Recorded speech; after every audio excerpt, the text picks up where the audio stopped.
Well, the first time that I realized that there was going to be a lot of pain, quite frankly, was when I woke up from surgery. My thoracic surgeon said to me he had to open the trunk a little wide on the car to get to what he had to get to. He said that most people, he said usually there's three scenarios. Either they're out of pain within a couple of months, or they have pain for 6 months to a year, or they have pain forever. And so they're just thinking, I'm just going to have pain forever. I mean, they had to break through a lot to get to the lung, to get to all that cancer. Thankfully, my doctors have gotten it under control with a medication called amitriptyline, which was originally designed for people with depression when taken in larger doses, but when taken in really small doses, amitriptyline works as a nerve block. They actually tried to wean me off of it a couple of years ago, and it's just horrible. I can't function. But with the amitriptyline, I can live a normal life.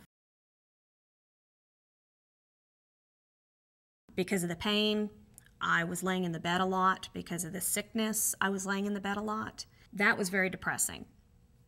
And it got to the point where just laying in that bed, you lay there and you have too much time to think. And as difficult as it was in the past for me to discuss this, I became suicidal. I had suicidal thoughts go through my head because I didn't think the pain would ever go away.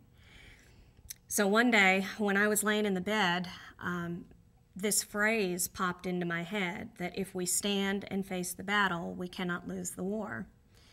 And I tried to explain to people that it was almost like God reached down and touched me and told me that. And some people can think I'm crazy, that's fine, but that's what saved my life because I was ready to take a bottle full of pills that day.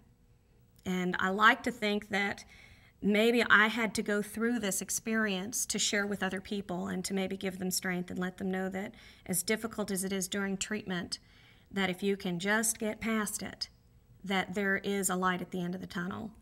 And treatment will end eventually, and life does go on. I went for a CAT scan last week. They found 2 little spots, one in my right lung, one in my left, but they're too small to biopsy. Now, right after my chemo, if they had told me that, I would be in panic mode. I wouldn't even be able to function. But I am learning as time goes on that I can't panic every time they see something in there.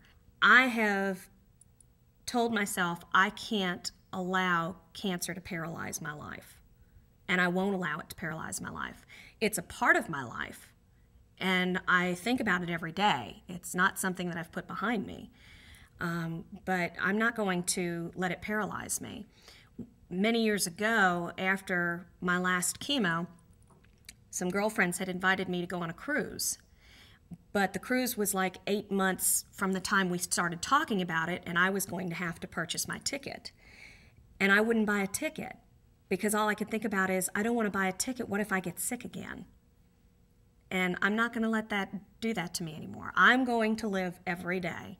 My name is Heather Taylor. I'm a 12-year metastatic myxoid vulvar sarcoma survivor.